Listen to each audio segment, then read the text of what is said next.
الحمد لله نحمده ونستعينه ونؤمن به ونتوكل عليه ونعوذ بالله من شرور أنفسنا ومن سيئات أعمالنا من يهده الله فلا مضل له ومن يضلل فلا هادي له وأشهد أن لا إله إلا الله وحده لا شريك له وأشهد أن محمدا عبده ورسوله أرسله بالهدى ودين الحق ليظهره على الدين كله ولو كره المشركون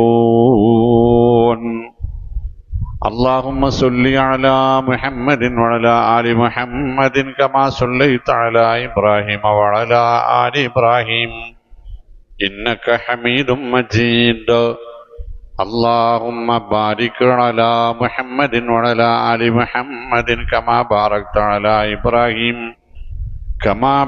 على إبراهيم وعلى آل إبراهيم إنك حميد مجيد أما بعد فإن خير الكلام كلام الله وخير الحديث كتاب الله وخير السنن سنن محمد صلى الله عليه وسلم وشر الأمور محدثاتها وكل محدثة بدعة وكل بدعة ضلالة وكل ضلالة في النار أعوذ بالله من الشيطان الرجيم يا أيها الذين آمنوا اتقوا الله وقولوا قولا سديدا يصلح لكم أعمالكم ويغفر لكم ذنوبكم ومن يطع الله ورسوله فقد فاز فوزا عظيما يا أيها الذين آمنوا اتقوا الله حق تقاته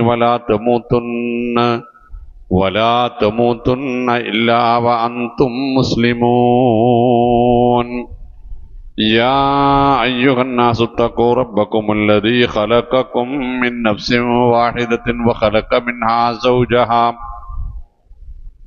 منها زوجها وبث منهما رجالا كثيرا ونساء واتقوا الله الذي تساءلون به والأرحام إن الله كان عليكم رقيبا بسم الله الرحمن الرحيم ثم أوحينا إليك أن اتبع ملة إبراهيم حنيفا وما كان من المشركين ബഹുമാന്യരായ വിശ്വാസിനികളെ സഹോദരങ്ങളെ, അല്ലാഹു സുബ്ഹാനഹു വ തആലയുടെ വിധിവിലക്കുകൾക്കും നബി തിരുമേനി സല്ലല്ലാഹു അലൈഹി വസല്ലമയുടെ സുന്നത്തുകൾക്കും ജീവിതത്തിൻ്റെ എല്ലാ മേഖലകളിലും കഴിവിൻ്റെ പരമാവധി കീഴ്പ്പെടാനും യഥാർത്ഥ മുത്തഖികളായി ഈമാനോടെ തഖ്വയോടെ തൗബയോടെ ജീവിച്ച് മരിക്കാനും ഇടയാകുന്നവരിൽ റബ്ബ് നമ്മളെ എല്ലാവരെയും ഉൾപ്പെടുത്തുമാറാവട്ടെ. പ്രിയപ്പെട്ടവരെ, നബി തിരുമേനി സല്ലല്ലാഹു അലൈഹി വസല്ലമയുടെ അരികിലേക്ക് ബദവി ഗോത്രങ്ങളിലൊന്നായ അബ്ദുൽ ഖൈസുകാർ, ഒരു സംഘം ആളുകൾ ദീന് പഠിക്കുക എന്ന ലക്ഷ്യത്തോടു കൂടി വരുന്ന ഒരു സന്ദർഭം ഇമാം ബുഖാരി റിപ്പോർട്ട് ചെയ്യുന്നത് കാണാം. പൊതുവിൽ ഗ്രാമീണരാണ്. നബി സല്ലല്ലാഹു അലൈഹി വസല്ലമയെ ആദ്യമായി കാണാനുള്ള വരവാണ്. അതിൻ്റെ ഒരു സന്തോഷവും ആഹ്ലാദവും ഇങ്ങനെ മദീനയോടടുക്കുന്നതിനനുസരിച്ച്, മദീന പള്ളിയോടടുക്കുന്നതിനനുസരിച്ച് അവരിങ്ങനെ കൂടിക്കൂടി വന്നുകൊണ്ടിരിക്കുകയാണ്. അവർ വരുന്ന വിവരമറിഞ്ഞ് പള്ളിമുറ്റത്ത് നബി സല്ലല്ലാഹു അലൈഹി വസല്ലം അവരെ സ്വീകരിക്കാൻ ഒരുങ്ങി നിൽക്കുകയും ചെയ്യുന്നുണ്ട്. നബി സല്ലല്ലാഹു അലൈഹി വസല്ലമയെ കണ്ട മാത്രയിൽ അവരെല്ലാവരും അവരുടെ വാഹനപ്പുറത്ത് നിന്ന് ചാടി ഇറങ്ങി ഓടിച്ചെന്ന് നബിയുടെ വട്ടം കൂടലും തൊടലും ഒന്ന് തോണ്ടി നോക്കലും നബിയുടെ ശ്രദ്ധ പിടിച്ചു പറ്റാൻ എന്തൊക്കെ ചെയ്യാൻ പറ്റുമോ അതൊക്കെ അങ്ങനെ ചെയ്തുകൊണ്ടിരിക്കും.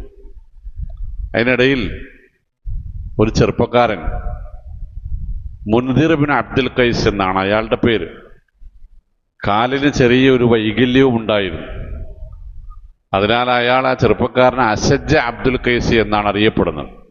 ഈ ചെറുപ്പക്കാരൻ മാത്രം ധൃതിയൊന്നും വെക്കാതെ തൻ്റെ വാഹനപ്പുറത്ത് നിന്നിറങ്ങി വാഹനത്തെ ഒരു ഈത്തപ്പനത്തടിയിൽ കൊണ്ടുപോയി മൃഗത്തെ കെട്ടിയിട്ട് താഴെ ഇറങ്ങി തോൽപാത്രത്തിൽ നിന്ന് വെള്ളമെടുത്ത് കയ്യും കാലും മുഖവും തലയൊക്കെ ഒന്ന് തുടച്ച് വൃത്തിയാക്കി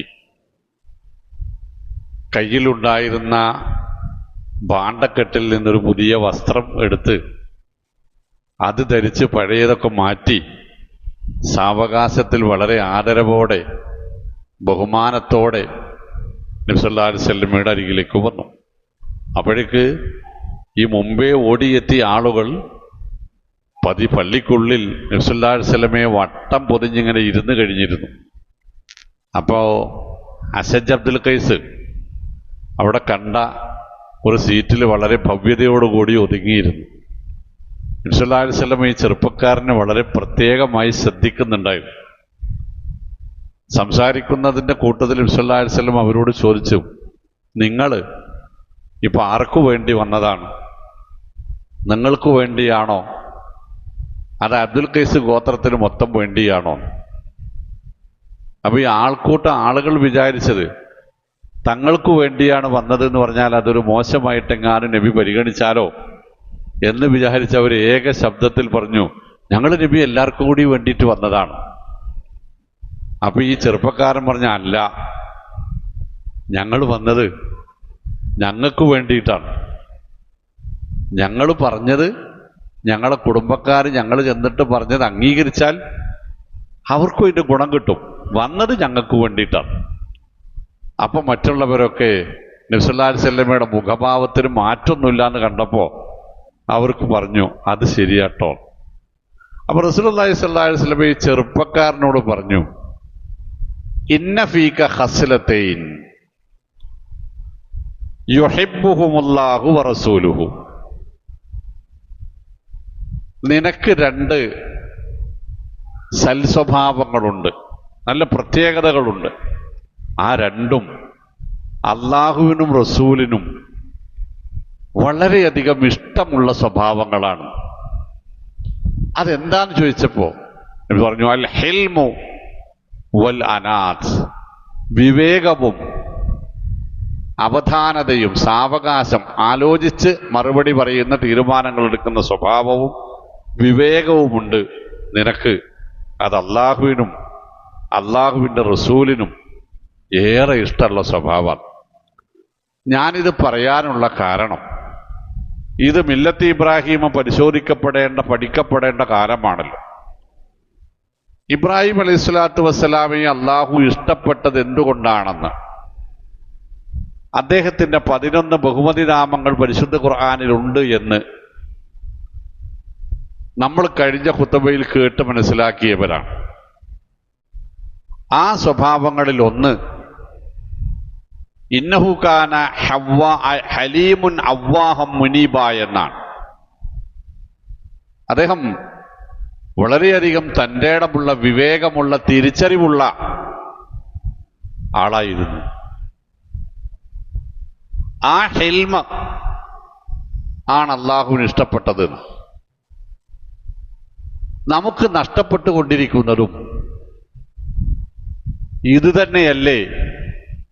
നമ്മുടെ വീട്ടിലെ പ്രശ്നങ്ങൾക്ക്, കുടുംബത്തിലെ പ്രശ്നങ്ങൾക്ക്, നാട്ടിലെ പ്രശ്നങ്ങൾക്ക്, നമ്മൾ ഇടപെടുന്ന മേഖലകളിലെ പ്രശ്നങ്ങൾക്ക് ഈ ഒരു തിരിച്ചറിവിൻ്റെ കുറവല്ലേ കാരണമെന്ന് ആലോചിച്ചാൽ, 3750 വർഷം ജീവിച്ചു പോയ ഒരു മഹാന്റെ വ്യക്തിത്വത്തിന്റെ വലുപ്പവും മഹത്വവും ആദരവും നമുക്ക് ബോധ്യപ്പെടും.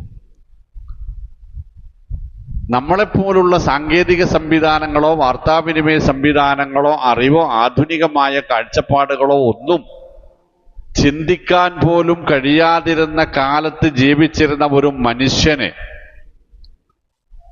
അല്ലാഹു സുബ്ഹാനഹു വ തആല ആദരിക്കാനുള്ള കാരണം അദ്ദേഹം പ്രദർശിപ്പിച്ച വിവേകമാണ് അതിലെ കാരണങ്ങളിൽ ഒന്ന്. അത് സത്യമാണ്.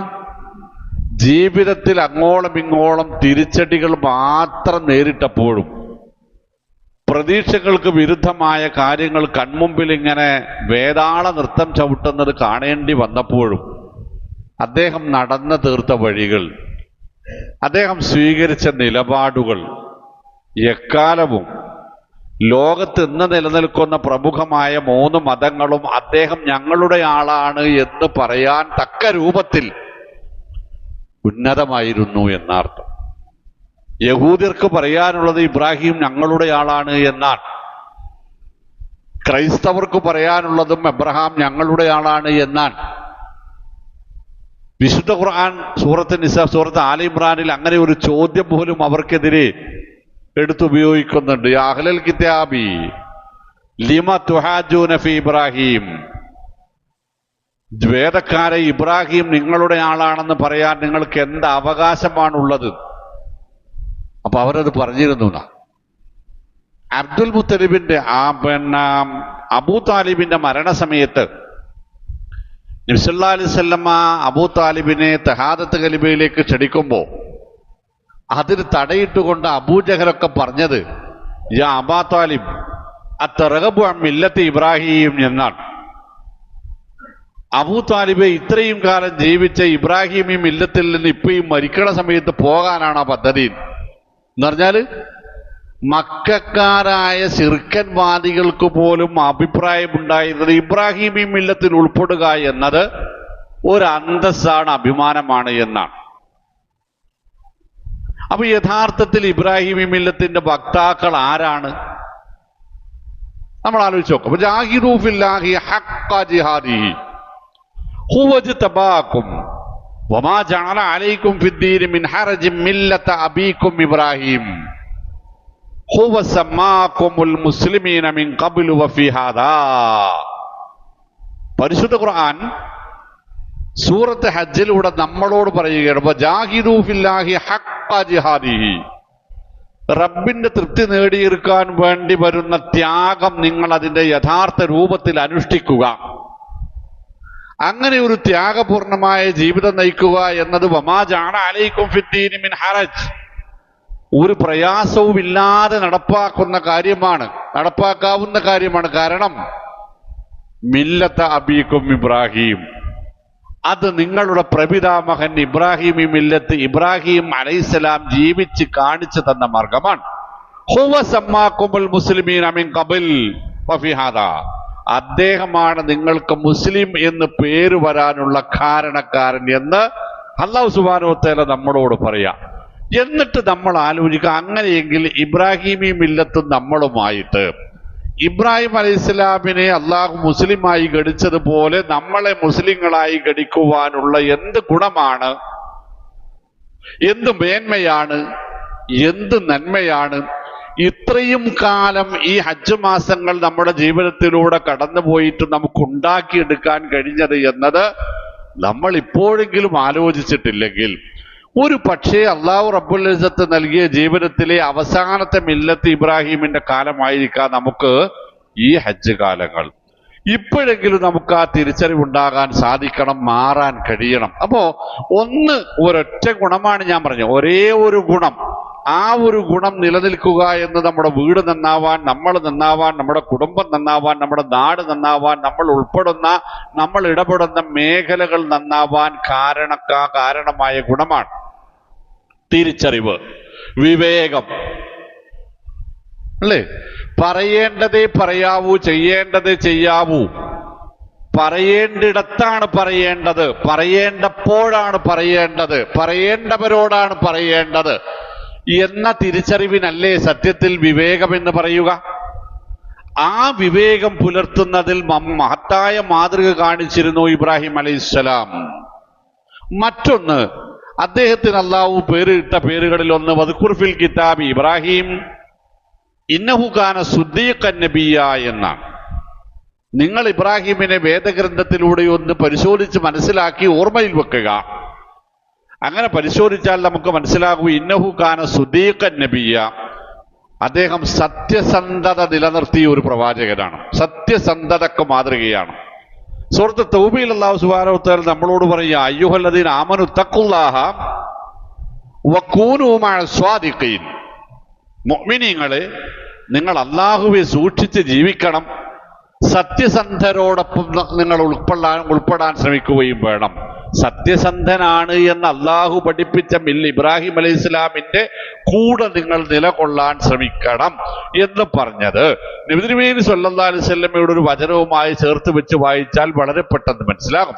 റസൂൽ സല്ലല്ലാഹു അലൈഹി വസല്ലമ പറഞ്ഞു, ഇയ്യാക്കും വസ്വിദ്ഖ, നിങ്ങൾ ജീവിതത്തിൽ എപ്പോഴും സത്യസന്ധതയുള്ളവരാവണം. കാരണം ഫഇന്ന സ്വിദ്ഖ യഹ്ദി ഇലൽ ബിർരി, സത്യസന്ധത എപ്പോഴും പുണ്യത്തിലേക്ക് മാത്രമേ നിങ്ങളെ നയിക്കുകയുള്ളൂ. വഇന്നൽ ബിർറ യഹ്ദി ഇലൽ ജന്ന, പുണ്യം എപ്പോഴും സ്വർഗപാതക്കുള്ള മാർഗങ്ങളുമാണ്, സ്വർഗത്തിലേക്കുള്ള വഴി തെളിക്കുന്ന കാര്യങ്ങളാണ്. ഇത് തുടങ്ങി വെക്കുന്നത് എവിടെയാണ്? ഇതിന് വിരുദ്ധമാകുന്നത് ഇയ്യാക്കും വസ്വിദ്ഖ, നിങ്ങൾ സത്യസന്ധരാവണം. ഖുലിൽ ഹഖ്ഖ, സത്യം മാത്രം പറയാൻ കഴിയണം. വലൗ കാന മുർറൻ, അത് ആർക്കൊക്കെ ഇഷ്ടപ്പെടാത്തതാണെങ്കിലും അതിന്റെ പേരിൽ എന്തെല്ലാം തിരിച്ചടികൾ നേരിടേണ്ടി വന്നാലും സത്യസന്ധത കൈവിടാവതല്ല. റസൂലുള്ളാഹി സ്വല്ലല്ലാഹു അലൈഹി വസല്ലമയുടെ പേരുകളെന്ന് എണ്ണി നോക്കിയാൽ നമുക്ക് മനസ്സിലാക്കുന്നത് ഒന്നാമത് റസൂൽ സല്ലല്ലാഹു അലൈഹി വസല്ലമക്ക് ലഭിച്ച ബഹുമതി അൽ അമീൻ എന്നാണ്. ജീവിതത്തിൽ അങ്ങോളം ഇങ്ങോളം വിശ്വസ്തത നിലനിർത്തിയിരുന്നു എന്നാണ്. രണ്ടാമത്തെ പേര് വരുന്നത് സ്വാദിഖുൽ മസ്ദൂഖ് എന്നാണ്. സത്യസന്ധതയ്ക്കു വേണ്ടി നിലകൊണ്ടയാള് 40 വയസ്സ് കഴിഞ്ഞ് 43-ാമത്തെ വയസ്സിൽ സ്വഫാ കുന്നിന് മുകളിൽ കയറി നിന്ന് നിങ്ങൾ ഓടി വരൂ എന്ന് വിളിച്ചു പറയുന്നു. ആൾക്കൂട്ടം ഓടി വരുന്നു. അവരോട് ഈ കുന്നിനപ്പുറത്തൊരു കുതിരപ്പട നിങ്ങളോട് പോരാടാൻ തയ്യാറായി നിൽക്കുന്നു എന്ന് ഞാൻ പറഞ്ഞാൽ നിങ്ങൾ വിശ്വസിക്കുമോ എന്ന് ചോദിക്കുന്നു. അവർ ഉറയിൽ നിന്ന് വാളുകൾ വലിച്ചൂരിക്കൊണ്ടാണ് പറഞ്ഞത്, അതേ വിശ്വസിക്കും. അവരെ തോൽപ്പിച്ചിട്ടേ ഇനി വേറെ കാര്യമുള്ളൂ. അവര് സല്ലല്ലാഹു അലൈഹി വസല്ലമ ചിരിയോടെ ചോദിച്ച്, ആരങ്ങളോട് പറഞ്ഞ് അവിടെ ഒരു കുതിരപ്പട ഉണ്ടെന്ന്? മുഹമ്മദേ, താങ്കളല്ലേ പറഞ്ഞത്.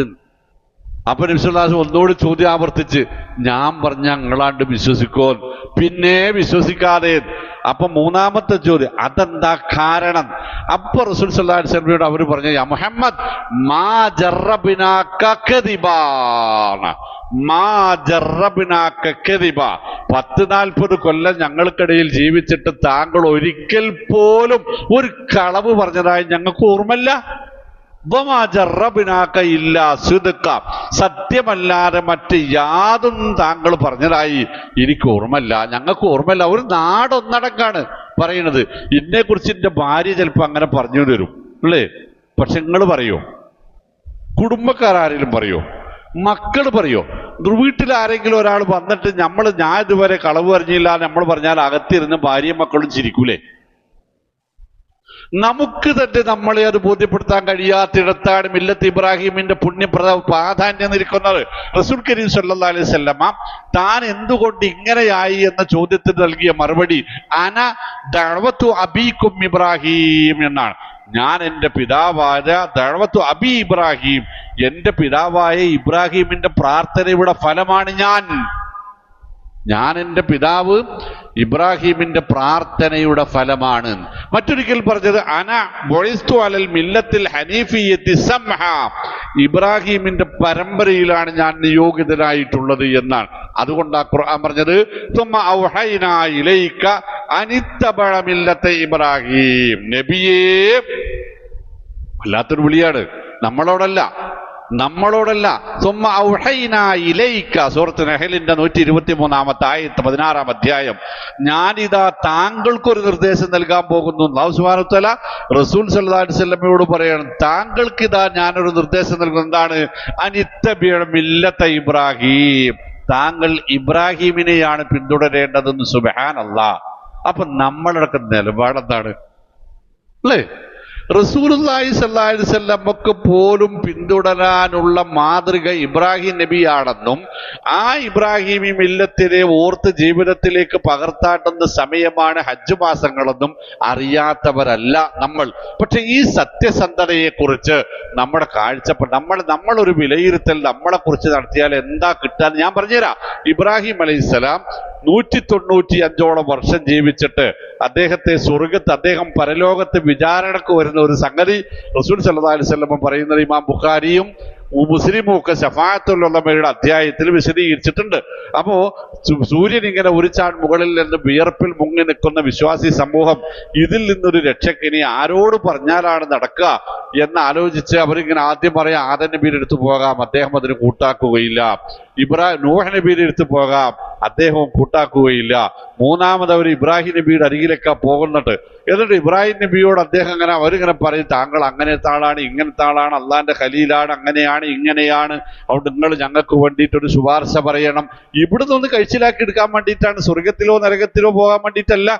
ഈ മശറിൽ നിന്നൊന്ന് രക്ഷപ്പെടുത്തിയെടുക്കാൻ, ഞങ്ങളെ ഒന്ന് വിചാരണക്കെടുക്കാൻ നിങ്ങളൊന്ന് പറയണം അള്ളാനോട് എന്ന് പറയുമ്പോൾ മഹാനവറുകൾ പറയുന്നത് എന്താ അറിയോ? പറ്റൂല, എനിക്കതിനുള്ള യോഗ്യതയില്ല. എന്താ കുറവെന്നറിയോ? ഇന്നി കെതബത്ത് സലാസക്കദിബാത്തിൻ എന്നാണ്. ഞാൻ ജീവിതത്തിൽ 3 തവണ കളവ് പറഞ്ഞിട്ടുണ്ട്. മുഅ്മിനീങ്ങൾ നെഞ്ചത്ത് കൈവച്ച് ആലോചിക്കാറ് ഞാൻ ഉൾപ്പെടെയുള്ളവർ 195 കൊല്ലം ജീവിച്ചു പോയ ഒരു മനുഷ്യൻ 3 തവണയാണ് കളവ് പറഞ്ഞിട്ടുള്ളത്. ഞാൻ ഉൾപ്പെടെയുള്ള മുസ്ലിം സമൂഹം ഇത്രയും കാലമായിട്ട് 3 തവണ അല്ലാത്തതൊക്കെ തന്നെ 3 തവണ പറഞ്ഞ കളവ് എന്താണെന്നറിയോ നിങ്ങള്? ഒന്ന് ആ വിഗ്രഹത്തിന്റെ വിഷയത്തിലാ. ആരാ അത് കുത്തി പൊട്ടിച്ചത് എന്ന് ചോദിച്ചപ്പോ അദ്ദേഹം അല്ലേ എന്ന് ചോദിച്ചപ്പോ താങ്കളല്ലേ എന്ന് ചോദിച്ചപ്പോ പറഞ്ഞത് ഞാൻ ആണെന്നും പറഞ്ഞില്ല, ഞാനല്ലാന്നും പറഞ്ഞില്ല. ബൽ ഫഅലുഹു കബീറുഹും ഹാദാ ഫസ്അലുഹും ഇൻ കാനൂ യൻതിഖൂന. ആ മൂത്ത ആളെ കയ്യിലല്ലേ കോടാലിരിക്കണ, മൂപ്പരാവാൻ സാധ്യത ഉണ്ടെന്ന് ചോദിച്ചോ, കാണി സംസാരിക്കോ നോക്കാലോന്നാ. അതാണ് ഒരു കളവിൽ കൂട്ടിയത്. അള്ളാഹു കൂട്ടിയതല്ല. ഇബ്രാഹിം നബി അലൈഹി സ്വലാം കണക്കൂട്ടിയത് തന്റെ ജീവിതത്തിൽ വന്നുപോയ ഒരു വീഴ്ച അല്ലേ. രണ്ടാമത്തേത് എന്താണെന്നറിയോ?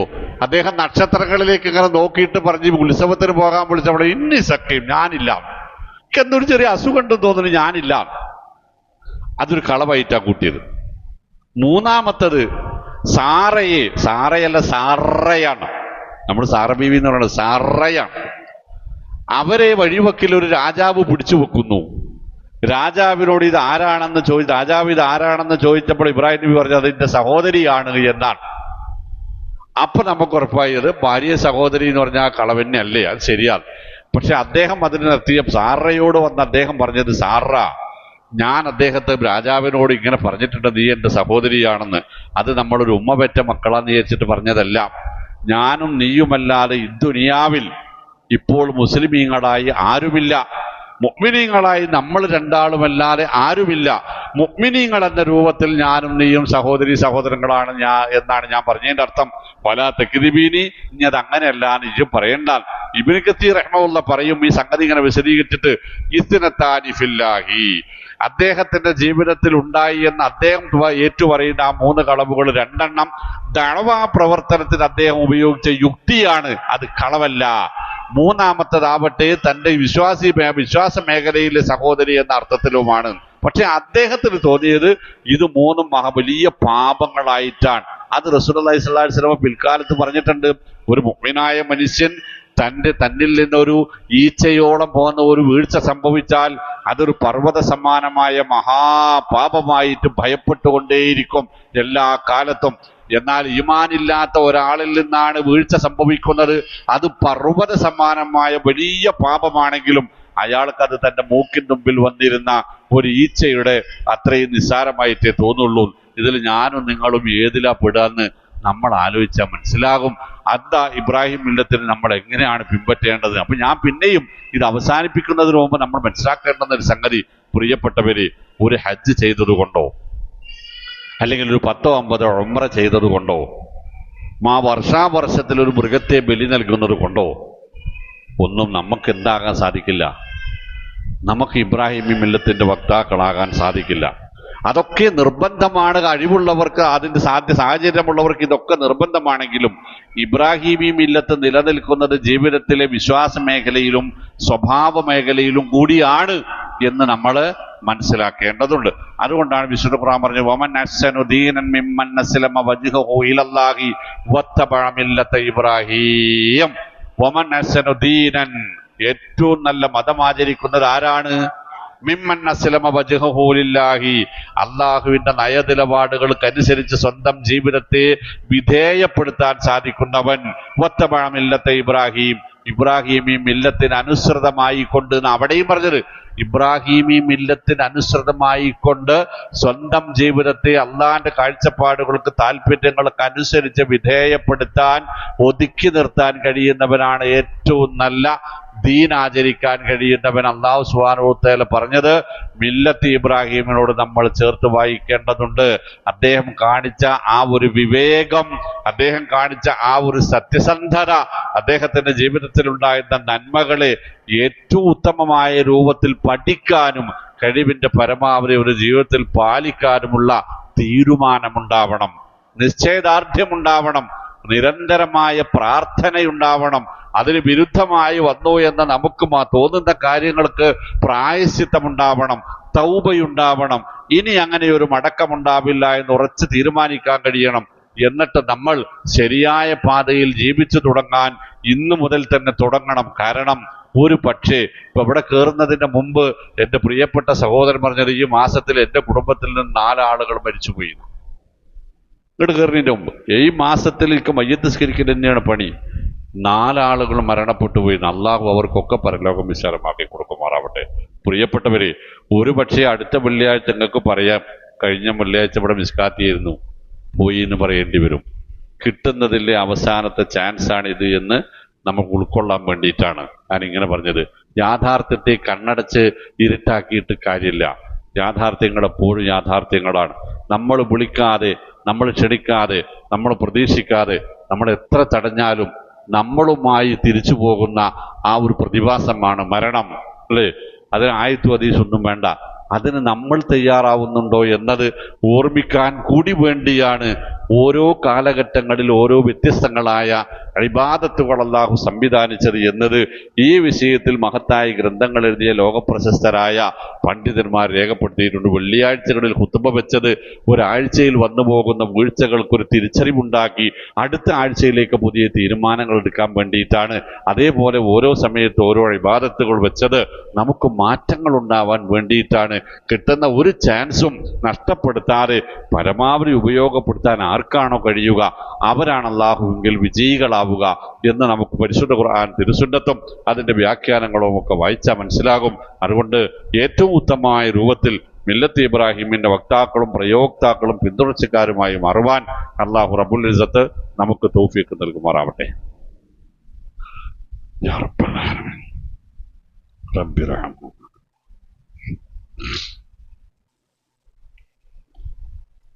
അൽഹംദുലില്ലാഹ് അൽഹംദുലില്ലാഹില്ലദീ ഹദാനാ ലിഹാദാ വമാ കുന്നാ ലിനഹ്തദിയ ലൗലാ അൻ ഹദാനല്ലാഹ് വസല്ലല്ലാഹു വസല്ലമ അലാ നബിയിനാ വഹബീബിനാ മുഹമ്മദിൽ അമീൻ വആലിഹി വസഹ്ബിഹി അജ്മഈൻ വമൻ തബിഅഹും ബിഇഹ്സാനിൻ ഇലാ യൗമിദ്ദീൻ വഹസ്ന ഉലൈക റഫീഖാ. അമ്മാ ബഅദ്. അയ്യുഹൽ ഇഖ്വാൻ ഇത്തഖുല്ലാഹ വഖൂനു ഇബാദല്ലാഹ്. ആദരണീയരായ സഹോദരങ്ങളെ, സത്യവിശ്വാസികളെ, അള്ളാഹുവിൻ്റെ ഇഷ്ടങ്ങൾക്ക് വിധേയമായി യഥാർത്ഥ ദീനിനെ ആചരിക്കാൻ ശ്രമിച്ചുകൊണ്ട് ജീവിതത്തിൽ അങ്ങോളം ഇങ്ങോളം ഈമാനോടെ തഖ്വയോടെ ജീവിക്കാനും മുത്തഖികളായി മരിക്കാനും നമ്മൾ ശ്രദ്ധിക്കണം, നിരന്തരമായി പ്രാർത്ഥിച്ചു കൊണ്ടിരിക്കണം എന്ന് ഓർമ്മപ്പെടുത്തുകയാണ് എന്നെയും നിങ്ങളെയും. പ്രിയപ്പെട്ടവരെ, ഇൻഷാ അല്ലാഹ് നാളെ ദുൽഹിജ്ജ 1. ഇന്നലെയായിരുന്നു മാസം കാണേണ്ടിയിരുന്നത്, പക്ഷേ മാസം കണ്ടിട്ടില്ല. ദുൽഖഅദ 29 ഇന്നലെയാണ്, മാസം കണ്ടിട്ടില്ല കേരളത്തിലെവിടെയും. അപ്പോൾ ഇന്ന് ദുൽഖഅദ 30 പ്രഖ്യാപിക്കുകയും നാളെ ദുൽഹജ്ജ് 1 തീരുമാനിക്കുകയും ചെയ്തിട്ടുണ്ട്. ഇൻഷാ അല്ലാഹ് ദുൽഹിജ്ജ 10 ഈ മാസം ജൂൺ 17 തിങ്കളാഴ്ചയാണ് ബലി പെരുന്നാൾ ഉണ്ടാവുക. ഞാനത് പറയാൻ കാരണം, ബലിയറുക്കാൻ ഉദ്ദേശിച്ചവർ, ഉളഹിയ്യത്തറുക്കാൻ ഉദ്ദേശിച്ചവർ നാളെ ഇന്ന് മഗ്രിബ് ബാങ്ക് മുതൽ പാലിക്കേണ്ടുന്ന ചില നിയമങ്ങളുണ്ട്. നമുക്കതെല്ലാവർക്കും അറിയാം. ഒന്ന്, ബലിയറുക്കാൻ ഉദ്ദേശിക്കുന്നവർ ഇദാ റഅയ്തും ഹിലാല ദിൽഹിജ്ജ വ അറാദ അഹദുക്കും അൻ യുളഹിയ. ഉമ്മു സലമ റളിയല്ലാഹു അൻഹയിൽ നിന്ന് 5 റിപ്പോർട്ടുകൾ കാണാം. ഇദാ റഅയ്തും ഹിലാല ദിൽഹിജ്ജ, ദുൽഹിജ്ജ മാസപ്പിറവി നിങ്ങൾക്ക് ദൃശ്യമാവുകയും വ അറാദ അഹദുക്കും അൻ യുളഹിയ, നിങ്ങൾ ഉളഹിയ്യത്തറക്കാൻ നിയ്യത്ത് വെക്കുകയും ചെയ്തിട്ടുണ്ടെങ്കിൽ, ഉദ്ദേശിക്കുകയും ചെയ്തിട്ടുണ്ടെങ്കിൽ, പിന്നെ നബി സല്ലല്ലാഹു അലൈഹി വസല്ലം പറയാണ്, പിന്നീട് അവർ ഫലാ യഖുദന്ന ശഅറൻ വലാ യഖ്ലിമൻ അള്ഫറൻ, പിന്നെ അവർ നഖം വെട്ടുവാനോ മുടി വടിക്കുവാനോ ശരീരത്തെ രോമമെടുക്കുവാനോ പാടില്ല. മറ്റൊരു റിപ്പോർട്ടിൽ ഫലാ യഖുദന്ന, തൊടാൻ പാടില്ല എന്ന്. മൂന്നാമത്തെ റിപ്പോർട്ടിൽ ഫൽ യത്റുക്, അവ ഇപ്പോഴെങ്ങനെയാണോ ദുൽഹിജ്ജ മാസം പിറക്കുമ്പോൾ എങ്ങനെയാണോ ഉള്ളത് അങ്ങനെ തന്നെ അത് നിലനിർത്തണം. അവർ ഹത്താ യുലഹിയ, ഉളുഹിയ്യത്ത് അറുക്കുന്നത് വരെ, ഉളുഹിയ്യത്ത് അറുക്കുന്നത് വരെ. ഉളുഹിയ്യത്തിന് തീരുമാനിച്ച ആളുകൾ നഖം, മുടി എന്നിവ, ശരീരത്തിലെ രോമങ്ങൾ എന്നിവ നീക്കം ചെയ്യാവതല്ല. ഹദീസിലെ പ്രയോഗങ്ങളൊക്കെയും അത് കർശനമായ നിരോധന കൽപ്പനകളായിട്ടാണ് കാണാൻ കഴിയുക. അപ്പൊ അങ്ങേയറ്റം ശ്രദ്ധയോടുകൂടി ആണ് നമ്മൾ ആ മേഖലയിൽ ഇടപെടേണ്ടത്, പ്രവേശിക്കേണ്ടത് എന്നർത്ഥം. 10,000, 10,000, 15,000 അല്ലെങ്കിൽ 1-2 ലക്ഷമോ കൊടുത്ത് ഒരു മൃഗത്തെ വാങ്ങുന്നത് വെറുതെയാവാതിരിക്കാൻ ഇതുകൂടെ നമ്മളുടെ ജീവിതത്തിൽ ഒന്ന് പാലിക്കേണ്ടതുണ്ട്. ഒരു കുടുംബത്തിന് വേണ്ടി ഒരാളാണ് ചെയ്തിട്ടുള്ളത് എങ്കിൽ അയാൾ ഏതായാലും ഈ നിയമം പാലിക്കണം. ആ കുടുംബത്തിലുള്ള എല്ലാവരെ കൊണ്ടും ഇന്ന് വൈകുന്നേരമാകുന്നതിന് മുമ്പ് മുടിവെട്ടാനുള്ളവർ മുടിവെട്ടട്ടെ, നഖം പഠിക്കാനുള്ളവർ നഖം പഠിക്കട്ടെ, രോമങ്ങൾ നീക്കാനുള്ളവർ അത് ചെയ്യട്ടെ. മക്കളിലൂടെ ഈ ഒരു സുന്നത്ത് പടർന്നു വരട്ടെ. അവർക്കെല്ലാവർക്കും ഇത് പിന്നെ നിർബന്ധമാണ് എന്നല്ല, ഒരു സുന്നത്തായ കാര്യം എല്ലാവരുടെ ജീവിതത്തിലും ഉണ്ടാക്കിയെടുക്കാനുള്ള ഒരു പരിശീലന കാലയളവായി നമ്മൾ ഇതിനെ കാണണം. രണ്ടാമത്, ഉളുഹിയ്യത്ത് അറുക്കാൻ ഉദ്ദേശിച്ചവരും അല്ലാത്തവരും മനസ്സിലാക്കേണ്ടുന്ന കാര്യങ്ങളാണ് രണ്ടാമത്തേതുള്ളത്. നബി സല്ലല്ലാഹു അലൈഹി വസല്ലം പറഞ്ഞു, മാമിൻ അയ്യാമിൻ അൽ അമലു സ്വാലിഹു അഹബ്ബു ഇലല്ലാഹി ഫീഹി യഅനി അശറ ദുൽഹിജ്ജ. ഈ ദുൽഹിജ്ജ 10 ദിവസങ്ങളിലെ പകലുകളോളം, ദിവസങ്ങളോളം എന്നല്ല, ദുൽഹിജ്ജ 1 വരെ 10 വരെയുള്ള ദിവസങ്ങളിലെ പകലുകളോളം സൽക്കർമ്മം ചെയ്യാൻ അള്ളാഹു ഇഷ്ടപ്പെടുന്ന മറ്റു പകലുകളൊന്നുമില്ല. വളരെ സ്വഹീഹായ റിപ്പോർട്ടുകളാണ്. അപ്പോൾ റസൂൽ സല്ലല്ലാഹു അലൈഹി വസല്ലമയോട് സ്വഹാബികൾ ചോദിച്ചു, നബിയെ വലൽ ജിഹാദു ഫീ സബീലില്ലാ, അള്ളാന്റെ മാർഗത്തിൽ ജിഹാദ് ചെയ്യുന്നതും ഇതിന്റെ താഴെയാണോ വരിക? നബി സല്ലല്ലാഹു അലൈഹി വസല്ലം പറഞ്ഞു, ബല, അതെ, ഇതിന്റെ താഴെയാണതും. ഇല്ലാ റജുലൻ, ഏതെങ്കിലും ഒരാൾ സമ്പത്ത് വിറ്റ് സ്വന്തം ശരീരവുമായി ആയുധമണിഞ്ഞ് അല്ലെങ്കിൽ ദീനിനു വേണ്ടി സമ്പത്തും ശരീരവും ജീവിതവും മുഴുവനും വിനിയോഗിച്ച് യാതൊന്നും ബാക്കി വെക്കാത്ത രൂപത്തിൽ മരണപ്പെടാൻ ആർക്കെങ്കിലും സാധിച്ചാൽ അയാൾ മാത്രമാണ് ഇതിന്റെ മുകളിലുള്ളത്. സുബ്ഹാനല്ലാഹ്. അങ്ങനത്തെ ഒരു ദിവസം എങ്ങനെയായിരുന്നു നബിയും സ്വഹാബത്തും ഈ ദിവസങ്ങൾ കഴിച്ചുകൂട്ടിയിരുന്നു കഴിഞ്ഞാൽ അവർ നന്മകൾ വർദ്ധിപ്പിക്കുമായിരുന്നു. എന്തെല്ലാം നന്മകൾ വർദ്ധിപ്പിക്കാൻ കഴിയുമോ അതെല്ലാം ആ നന്മകളെല്ലാം അവർ വർദ്ധിപ്പിക്കുമായിരുന്നു. 100 അസ്തഗ്ഫിറുല്ലാഹ് പറയുന്നവൻ അതൊരു 200 ആക്കട്ടെ എന്നർത്ഥം. 1 ജുസു ഖുർആൻ പാരായണം ചെയ്ത് ശീലമുള്ളവർ അതൊരു 2 ജുസു എങ്കിലും ആക്കട്ടെ. ഈ 10 പകലുകൾ എന്തെല്ലാം നന്മകൾ, കുടുംബ സന്ദർശനങ്ങളും അവർക്ക് വേണ്ടുന്ന സഹായങ്ങളും നമുക്ക് മറ്റുള്ളവരോട് ചെയ്യാൻ കഴിയുന്ന കാരുണ്യ പ്രവർത്തനങ്ങളും, സ്കൂളൊക്കെ തുറക്കുന്ന സമയമാണ്, കഷ്ടപ്പെടുന്ന വീടുകളുണ്ടായി, ഇവരൊക്കെ ഒന്ന് കണ്ട് നമുക്ക് എന്തൊക്കെ ചെയ്യാൻ കഴിയുമോ അതെല്ലാം നമുക്ക് ചെയ്യാൻ കഴിയേണ്ട അള്ളാഹുവിന് ഏറ്റവും ഇഷ്ടപ്പെട്ട പകലുകൾ. ഈ കൂട്ടത്തിലാണ് വരിക നോമ്പ്. ഒരു സൽക്കർമ്മമാണല്ലോ, അതുകൊണ്ട് അതൊരു സംശയം കൂടി തീർക്കാൻ വേണ്ടി പറയാം. നോമ്പ് ഒരു സൽക്കർമ്മമാണല്ലോ എന്ന നിലയിൽ 1 മുതൽ 9 വരെ നോമ്പെടുക്കാവുന്നതുമാണ് എന്ന് പണ്ഡിതന്മാർ പറഞ്ഞിട്ടുണ്ട്. എന്നാൽ റസൂലുള്ളാഹി സ്വല്ലല്ലാഹു അലൈഹി വസല്ലം ഈ 9 ദിവസങ്ങളിൽ നോമ്പ് പൂർണ്ണമായി 1 മുതൽ 9 വരെയുള്ള ദിവസങ്ങളിൽ നോമ്പെടുത്തിരുന്നു എന്നതിന് തെളിവിട്ടില്ല താനും. അതൊരു നോമ്പ് സുന്നത്താണ് എന്നതിന് തെളിവില്ല. പക്ഷെ നോമ്പ് സൽക്കർമ്മമാണ്. നബി സല്ലല്ലാഹു അലൈഹി വസല്ലം സൽക്കർമ്മങ്ങൾ അധികരിപ്പിക്കാൻ ആവശ്യപ്പെട്ടുണ്ട്. ആ ഗണത്തിൽ നോമ്പും ഉൾപ്പെടുത്താമെന്ന് പണ്ഡിതന്മാർക്ക് ഒരു നല്ല വിഭാഗത്തിന് അഭിപ്രായവുമുണ്ട്. അപ്പൊ ഈ കാര്യങ്ങളൊക്കെ ഒന്ന് മനസ്സിലാക്കുക. ഞാൻ നേരത്തെ പറഞ്ഞതുപോലെ തന്നെ തിരിച്ചു കിട്ടാൻ സാധ്യതയില്ലാത്ത ദിവസങ്ങളാണ് മുന്നിൽ വന്നുകൊണ്ടിരിക്കുന്നത്. ഇന്ന് മഗ്‌രിബിന് ശേഷം അത് ആരംഭിക്കും. അതിനെ പരമാവധി ഉപയോഗപ്പെടുത്താൻ ശ്രമിക്കുക. സാബിഖൂ ഇലാ മഗ്ഫിറത്തിൻ മിർ റബ്ബിക്കും വജന്ന അർളുഹ സമാവാതു വൽ അർദ് ഉഇദ്ദത് ലില്ലദീന ആമനൂ ബില്ലാഹി വറസുലി എന്നാണ് ഖുർആൻ പറഞ്ഞത്. സ്വർഗം ലഭിക്കുന്ന വിഷയങ്ങളിലേക്ക്, അള്ളാഹുവിന്റെ മാപ്പ്, പൊരുത്തം, അള്ളാഹുവിന്റെ മഗ്ഫിറത്ത് ലഭിക്കുന്ന വിഷയങ്ങളിലേക്ക് നിങ്ങൾ പരസ്പരം മുന്നേറുവീൻ. നിങ്ങൾ പരസ്പരം മുന്നേറുവിൻ. ആ സ്വർഗവും ആ മാപ്പും ഒഴിദ്ദത്തിലല്ലദീന ആമനൂ ബില്ലാഹി വറസൂലിഹി, ഈമാനുള്ളവർക്ക് അല്ലാഹു തയ്യാറാക്കി വെച്ചതാണ് എന്ന് പറഞ്ഞാൽ കിട്ടുമെന്ന് ഉറപ്പാണ്. പണിയെടുക്കാൻ തയ്യാറുള്ളവർ ലിമിസ്ലി ഹാദാ ഫൽയഅമലിൽ ആമിലൂൻ, പണിയെടുക്കാൻ തയ്യാറുള്ളവർ, സന്മനസ്സുള്ളവർ ഇങ്ങനെ ഒരു വിജയം ലഭിക്കുന്നതിന് വേണ്ടി പണിയെടുക്കട്ടെ എന്ന് പരിശുദ്ധ ഖുർആൻ പറഞ്ഞിട്ടുണ്ട്. അപ്പൊ ഈ രണ്ട് കാര്യങ്ങളും നമ്മുടെ ജീവിതത്തോട് ചേർത്ത് വെക്കുക. അതൊക്കെ മൊയ്ലിമാർക്ക് അങ്ങനെയൊക്കെ പറയാം, അതിപ്പോ നമുക്ക് നടപ്പാക്കാൻ കഴിയില്ല. 8-10 ദിവസം ഒന്നും താടി പഠിക്കാതെ മീശ പഠിക്കാതെ നമുക്ക് ഇരിക്കാൻ കഴിയില്ല, നഖം വെട്ടാൻ കഴിയില്ല എന്ന ആ ഒരു അധമ ചിന്തയുണ്ടല്ലോ, അവർ ആ ഉലഹിയത്തും കൂടാണ്ട് ഒഴിവാക്കലായിരിക്കും നല്ലത് എന്നാണ് അർത്ഥം. അത് നാട്ടുകാർക്ക് കൊടുക്കാൻ 10 കിലോ ഇറച്ചി കിട്ടട്ടെ എന്ന് വിചാരിച്ചിട്ടാകണം ആ പരിപാടിയല്ല. ഏതായാലും 4 കിലോ 5-6 കിലോ ഇറച്ചി വാങ്ങണം, എന്നാ പിന്നെ ഒരു ഊട്ടിയടി ചേർന്നാൽ ഇതുമായല്ലോ എന്നതല്ല നമ്മുടെ ചിന്തയുണ്ടാവേണ്ടത്. നമുക്ക് ജീവിതത്തിൽ കിട്ടാവുന്ന പുണ്യങ്ങളിൽ വെച്ച് ഏറ്റവും വലിയ പുണ്യങ്ങളിൽ ഒന്ന് ആണ് ഉലുഹിയ്യത്ത് എന്ന് മനസ്സിലാക്കുക. അതിന് ഉപോത്ബലകമായി അനുബന്ധമായി ചെയ്യേണ്ടുന്ന കാര്യങ്ങൾ ഈ 10 ദിവസങ്ങളിൽ നമ്മുടെ ജീവിതത്തിൽ ഉണ്ടാക്കാൻ ശ്രമിക്കുക. അള്ളാഹു അനുഗ്രഹിക്കുമാറാവട്ടെ. മില്ലത്ത് ഇബ്രാഹീമിനെ ആഴത്തിൽ അപഗ്രഥിക്കാൻ, ആഴത്തിൽ പഠിക്കാൻ, ഉൾക്കൊണ്ട കാര്യങ്ങൾ ജീവിതത്തിൽ ആത്മാർത്ഥതയോടുകൂടി ഖാലിസായ നിയ്യത്തോടുകൂടി നിലനിർത്താൻ അല്ലാഹു സുബ്ഹാനഹു വ തആല നമുക്ക് തൗഫീഖ് നൽകുമാറാവട്ടെ. എപ്പോൾ എവിടെ വെച്ച് എങ്ങനെ മരിച്ചാലും കലിമത്ത് തൗഹീദിന്റെ വക്താവും പ്രയോക്താവുമായ എന്ന രൂപത്തിൽ കലിമത്ത് തൗഹീദ് ആത്മാർത്ഥമായി ഉച്ചരിച്ചുകൊണ്ട് മരിക്കുവാനും ഇബ്രാഹിമി കുടുംബത്തോടൊപ്പം റസൂലുള്ളാഹി സ്വല്ലല്ലാഹു അലൈഹി വസല്ലമയുടെ കുടുംബത്തോടൊപ്പം ജന്നാത്തുൽ ഫിർദൗസിൽ ഒരുമിച്ച് കൂടുവാനും റബ്ബ് സുബ്ഹാനഹു വ തആല നമ്മളെ നമ്മുടെ കുടുംബങ്ങളെയും അനുഗ്രഹിക്കുമാറാവട്ടെ. ആഴത്തിൽ അപഗ്രഥത്തിന് പഠിക്കാത്തതിന്റെ കുറവ് കൊണ്ട് ഇത്രയും കാലം വന്നുപോയ എല്ലാത്തരം വീഴ്ചകളിൽ നിന്നും റഹ്മാനായ റബ്ബേ ഞങ്ങൾക്ക് മാപ്പ് നൽകണമേ റഹ്മാനെ. നിന്റെ കൃപയും കടാക്ഷവും നിന്റെ കാരുണ്യവും വാത്സല്യവും ദയയും ഞങ്ങൾക്കുമേൽ നിരന്തരം വർഷിച്ചു കൊണ്ടിരിക്കണമേ റഹ്മാനെ.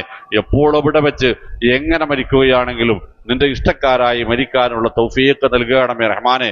ഈ പരിശുദ്ധ മാസത്തിലെ ദിവസങ്ങളെ പരമാവധി ആദരവോടെ ബഹുമാനത്തോടെ കൈകാര്യം ചെയ്യാനും സമീപിക്കാനും അതിന്റെ പുണ്യം പൂർണ്ണമായി സമ്പാദിച്ചുകൊണ്ട് അത് നിന്റെ അരികിലേക്ക് ഒരു മുതൽക്കൂട്ടാക്കി മാറ്റുവാനും ഞങ്ങൾക്ക് തൗഫീഖ് നൽകണമേ റഹ്മാനെ. ഞങ്ങളുടെ രോഗങ്ങൾ, കഷ്ടപ്പാടുകൾ, പ്രയാസങ്ങൾ, വിഷമങ്ങളെല്ലാം ഞങ്ങൾക്ക് ശിഫയാക്കി തരയണമേ റഹ്മാനെ, പരിഹരിച്ചു തരയണമേ റഹ്മാനെ. ഞങ്ങളുടെ എല്ലാ തരത്തിലുമുള്ള പ്രതിസന്ധികൾക്ക് പരിഹാരമുണ്ടാക്കണമേ റഹ്മാനെ. ഞങ്ങളിൽ നിന്ന് മരണപ്പെട്ടുപോയ, ഈമാനോടെ മരണപ്പെട്ടുപോയ സകലർക്കും മഗ്ഫിറത്ത് നൽകണമേ റഹ്മാനെ. അവരുടെ എല്ലാം ഖബറിടങ്ങളെ വിശാല സ്വർഗങ്ങളാക്കണമേ റഹ്മാനെ. ജന്നാത്തുൽ ഫിർദൗസിൽ അവരെയും ഞങ്ങളെയും ഉൾപ്പെടുത്തണമേ റഹ്മാനെ. ഞങ്ങളുടെ മക്കളെ, ഞങ്ങളുടെ ഇണകളെ, ഞങ്ങളുടെ യൗവനത്തെ, ഞങ്ങളുടെ വിദ്യാർത്ഥി സമൂഹത്തെ നിന്റെ ഇഷ്ടക്കാരായി ദുനിയാവിന്റെ എല്ലാ തരത്തിലുള്ള ദുസൂചനകളിൽ നിന്നും, എല്ലാ ദുസ്വാധീനങ്ങളിൽ നിന്നും, എല്ലാ ദുസ്വഭാവങ്ങളിൽ നിന്നും രക്ഷപ്പെടുത്തി ഞങ്ങളിൽ നിന്ന് നിന്റെ കലിമയെ ഏറ്റെടുക്കാത്തക്ക രൂപത്തിൽ അവർക്ക് ഈമാനും തഖ്വയും നൽകണമേ റഹ്മാനെ. അവരുടെ വസ്ത്രവും അവരുടെ ശരീരവും അവരുടെ സമ്പത്തും അവരുടെ വാക്കും അവരുടെ സ്വഭാവവും നിനക്ക് തൃപ്തിപ്പെടുന്ന രൂപത്തിൽ മാറ്റിയെടുക്കണമേ റഹ്മാനെ. അല്ലാഹുമ്മ ഗ്ഫിർ ലിൽ മുഅ്മിനീന വൽ മുഅ്മിനാത്ത് വൽ മുസ്ലിമീന വൽ മുസ്ലിമാത്ത് അൽ അഹ്യാഇ മിൻഹും വൽ അംവാത്ത് ഇന്നക മുജീബുദ് ദഅവാതി വയാ ഖാദിയൽ ഹജാത്ത്. اللهم أجرنا وأجر والدينا وأغننا من النار. اللهم ربنا آتنا في الدنيا حسنة وفي الآخرة حسنة وقنا عذاب النار. ربنا تقبل منا إنك أنت السميع العليم وتب علينا إنك أنت التواب الرحيم واغفر لنا ذنوبنا وخطايانا يا غافر المذنبين. وصلى الله وسلم على محمد.